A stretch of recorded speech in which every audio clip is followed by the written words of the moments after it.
Just sign it. He signed without resistance, just as they expected.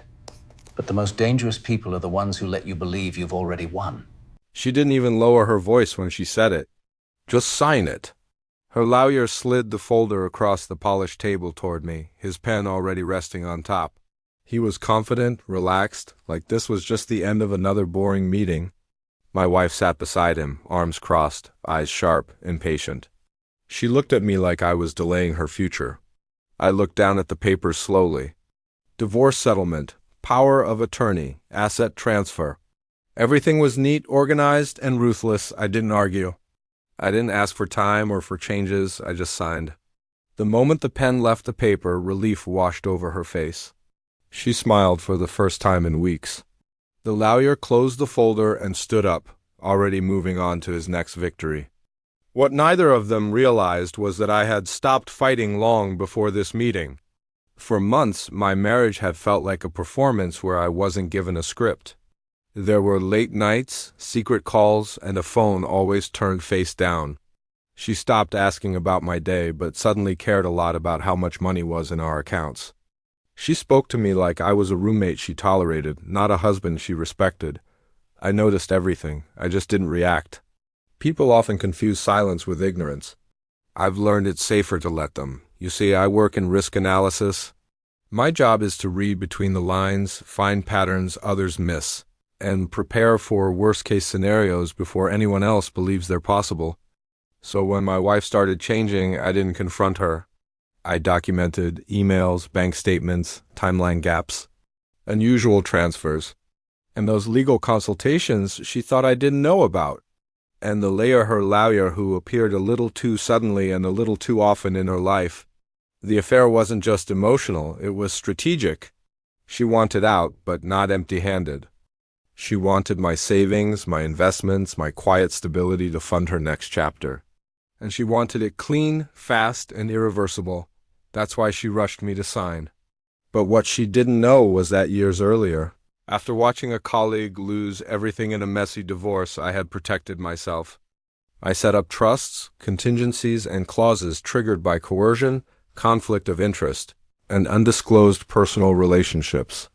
The document I signed that day looked exactly like the one they prepared. Same layout, same language. But buried deep within was a provision that changed everything if the attorney involved had a personal relationship with the opposing party. And they did. That night I went home alone. The house was quiet.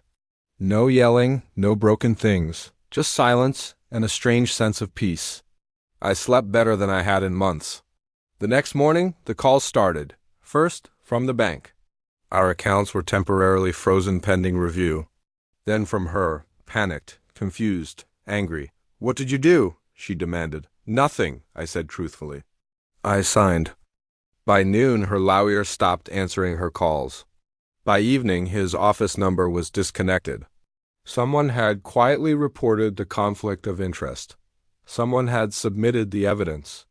Within days, everything unraveled. The settlement was void. The power of attorney was invalidated. Her attempt to move money was flagged as potential fraud. The trust documents surfaced and my assets were protected. Hers were under review. She showed up at the house crying.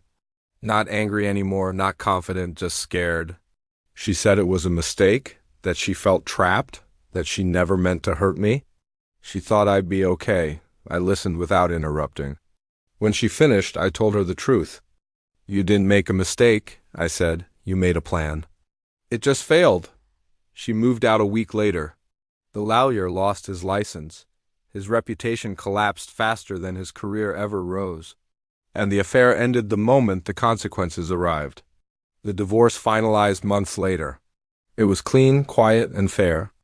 People asked me why I didn't fight harder in the beginning. Why I let her think she was winning. Because when someone underestimates you, they reveal themselves completely. And once you see the truth clearly, you don't need to shout. You just need to be patient. Now my life is simpler, honest. I wake up without tension, without fear of betrayal. I trust again, but carefully. Sometimes I think back to that moment in the lawyer's office, her confident smile, her certainty that she had already won. And I realized something important. The strongest move I ever made wasn't revenge. It was letting her believe I was weak. Because people who think you're harmless never see the consequences coming. And by the time they do, it's already too late. Thanks for watching.